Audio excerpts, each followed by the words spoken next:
जी बिस्मिल्लाहिर्रहमानिर्रहीम अस्सलाम वालेकुम। हाँ जी स्टूडेंट्स ने आज का हमारा टॉपिक है प्लांक्स अजम्पशन।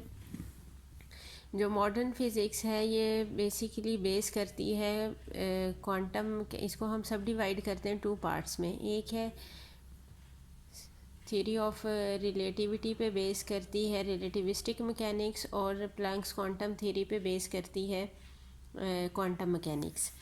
तो जो प्लांक्स अजम्पशन थी वो क्या थी? Electromagnetic wave theory of radiation cannot explain the energy distribution intensity this wavelength curve. To solve this problem in 1900, Max Planck presented his quantum theory, which successfully explained the energy distribution in the energy distribution curve. According to Planck, energy is not continuously emitted from a source, rather energy is emitted or absorbed discontinuously in the form of packets of energy as quanta. यानी max Planck ने ये idea दिया था कि किसी भी source से जो एनर्जी है वो कॉन्टीन्यूसली रेडिएट या इमिट नहीं होती, बल्कि वो स्मॉल पैकेट्स की फॉर्म में होती है, और वो जो स्मॉल पैकेट्स ऑफ एनर्जी होते हैं उन्हें हम नाम देते हैं क्वांटा का। Each quantum has a specific energy each quantum has a specific energy depending upon its frequency. So E is equal to H F. तो ई डायरेक्टली प्रोपोर्शनल होता है फ्रीक्वेंसी के, और एच यहाँ पे है प्लांक्स कांस्टेंट। ये आपने पढ़ा है एनर्जी का एक्सप्रेशन ऑलरेडी, कि एनर्जी एच एफ के इक्वल होती है, जिसमें एफ फ्रीक्वेंसी को शो करता है और प्लांक्स कांस्टेंट की वैल्यू होती है 6.63 into 10⁻⁻34 joule second. Planck's constant in physics is as important as speed of light in vacuum. Max Planck was awarded by Nobel Prize in Physics in 1918 for his discovery of energy quanta. Photon क्या है? Einstein ने quanta को ही आगे, यानी max Planck के idea को ही आगे extend किया था। यानी उसने ये बताया था कि जो मैक्स प्लांक ने आइडिया दिया था कि एनर्जी पैकेट्स के फॉर्म में हुआ है, जिसको क्वांटा का नाम दिया है, इसी आइडिया को एक्सटेंड किया था आइंस्टाइन ने, और उसने ये आइडिया दिया कि जो स्मॉलेस्ट पैकेट ऑफ एनर्जी है वो कहलाता है photon. Einstein extended the idea of Planck and postulated that bundles of energies are integral part of electromagnetic radiations and they could not be subdivided. These tiny bundles of energy were called photons by Einstein. Einstein ने इसको photon का नाम दिया था। The energy of a photon is E is equal to hf. यानी उसने कहा था कि जिसकी पैकेट की energy E is equal to hf के इक्वल है, यानी जो सबसे छोटा पैकेट है वो कहलाएगा फोटॉन, और बाकी अगले जितने भी पैकेट्स ऑफ एनर्जी होंगे वो इंटेग्रल मल्टीपल होंगे इस फोटॉन के। यानी एनर्जी या 2hf के इक्वल होगी, या 3hf के इक्वल होगी, 5hf के इक्वल होगी, यानी इसी बेसिक पैकेट का इंटेग्रल मल्टीपल होंगे। और हमें ये पता है आइंस्टाइंस मैस एनर्जी रिलेशन है E is equal to mc²। यहाँ से देखें c क्या है, स्पीड ऑफ लाइट को शो करता है। तो अगर हम m को इस तरह से लिखें mc इंटू सी, तो यहाँ से देखें product of mass and velocity कहलाता है मोमेंटम। तो mc को हम रिप्लेस कर सकते हैं p से, दैट इज़ मोमेंटम। तो एनर्जी हमारे पास इक्वल आ जाएगी pc के। अब यहाँ से देखें इक्वेशन 1 और 2, इन दोनों में लेफ़्ट हैंड साइड इक्वल है, तो फिर हम राइट हैंड साइड को इक्वेट कर सकते हैं। इसकी भी लेफ़्ट हैंड साइड ई है और इसकी भी लेफ़्ट हैंड साइड ई है, तो हमने राइट हैंड साइड्स को इक्वेट कर दिया, यानी P C is equal to H F आएगा हमारे पास। तो पी आ जाएगा एच एफ ओवर सी के, और एफ ओवर सी किसके इक्वल होगा, यहाँ पे हमारे पास 1 ओवर लेमडा के, तो ये आ जाएगा एच ओवर लेमडा। तो पी आ गया हमारे पास एच ओवर लेमडा। ये कैसे आया सी ओवर एफ लेमडा के इक्वल, क्योंकि v is equal to F lambda का आपने फार्मूला पढ़ा है। यहाँ पे v की बजाय हम c लेंगे, स्पीड ऑफ लाइट से इलेक्ट्रोमैग्नेटिक रेडिएशंस ट्रैवल करती हैं, तो आ जाएगा c is equal to F lambda.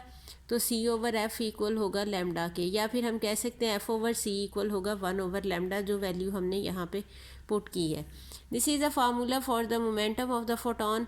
So p is directly proportional to frequency. जैसे एनर्जी डायरेक्टली प्रोपोर्शनल है देखें फ्रीक्वेंसी के, इसी तरह मोमेंटम भी डायरेक्टली प्रोपोर्शनल है फ्रीक्वेंसी के, एंड इन्वर्सली प्रोपोर्शनल है ये वेवलेंथ के। The table relates the quanta emitted in different regions of the electromagnetic spectrum with energy. ये हम आगे टेबल को स्टडी करते हैं फिर आगे चल के. इलेक्ट्रोमैग्नेटिक स्पेक्ट्रम क्या है? The radiations with light with high frequency like gamma rays have energy approximately 1 mega electron volt. अब जितनी भी रेडिएशंस हैं जो जिन्हें ट्रैवल करने के लिए कोई मीडियम रिक्वायर्ड नहीं होता वो कहलाती हैं इलेक्ट्रोमैग्नेटिक रेडिएशंस. और जो पूरा स्पेक्ट्रम है उनकी रेंज को जो शो करता है वो कहलाता है इलेक्ट्रोमैग्नेटिक स्पेक्ट्रम, जिसमें सबसे ज़्यादा एनर्जेटिक रेज होती हैं गैमा रेज, और उनकी एनर्जी जो है वो ऑलमोस्ट 1 मेगा इलेक्ट्रॉन वोल्ट के इक्वल होती है and can be easily detected by radiation detector and counter. At the other hand radio waves have energy approximately 10⁻⁻8 electron volt. यानी कि जो रेडियो वेव्स की एनर्जी होती है वो बहुत स्मॉल होती है, तो वो जो है वो इजीली डिटेक्ट नहीं हो सकती. So millions of photons are needed to detect this signal. उसमें क्या होगा, मिलियंस ऑफ फोटॉन्स कंबाइन होंगे तो फिर हम उसको डिटेक्ट कर सकेंगे. Their quanta are so close together in energy value that waves are detected as continuous radiations. The emission or absorption of energy in discrete steps may be applied to any system like vibrating mass spring system. However, in this case energy steps are so small and it is difficult to detect.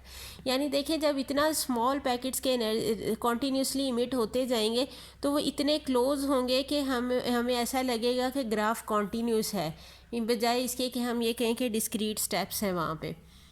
Quantum effects are only important when observing atomic sized objects where h is significant factor in any detectable energy change. यानी ये quantum effects कहाँ पे important हैं? जहाँ पे microscopic particles हैं और वो इतनी फास्ट स्पीड से मूव करें कि अप्रॉक्सीमेटली स्पीड ऑफ लाइट के साथ वो मूव कर रहे हों. ये इलेक्ट्रोमैग्नेटिक स्पेक्ट्रम है जिसमें सबसे कम है एनर्जी रेडियो वेव्स की और इसकी वेवलेंथ सबसे ज़्यादा होती है और फ्रीक्वेंसी सबसे कम होती है. क्योंकि एनर्जी फ्रीक्वेंसी पे डिपेंड करती है तो इसकी फ्रीक्वेंसी सबसे कम है और वेवलेंथ के साथ इन्वर्स रिलेशन है फ्रीक्वेंसी का, तो इसकी वेवलेंथ मैक्सिमम है, फ्रीक्वेंसी मिनिमम है. उसके बाद आ जाती है माइक्रोवेव्स, इंफ्रारेड रेज, ये विजिबल रेडिएशंस हैं, अल्ट्रा वायलेट रेज हैं, एक्सरेज हैं, गैमा रेज हैं. गैमा रेज सबसे ज़्यादा एनर्जेटिक हैं. ये देखें फ्रीक्वेंसी इसकी इंक्रीज़ हो रही है 10⁻², 3, 4, 5, 6, 7, 8 कॉन्टीन्यूसली और 10⁻23 तक जा रहा है. इधर फ्रीक्वेंसी मिनिमम है, वेवलेंथ मैक्सिमम है. यहाँ पे फ्रीक्वेंसी मैक्सिमम है और वेवलेंथ मिनिमम है. और सब इधर रेडियो वेव्स जो हैं वो सबसे कम एनर्जी की रेडिएशंस हैं और गैमा रेज सबसे ज़्यादा एनर्जेटिक हैं.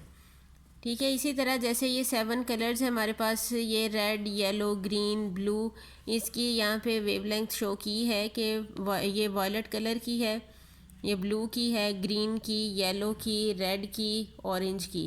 कि ये रेड कलर की है 700 नैनोमीटर, ऑरेंज की 650, येलो की है 600, ग्रीन की है 550, ब्लू की है 500 और इंडिगो की है 450 और वॉयलेट की है 400.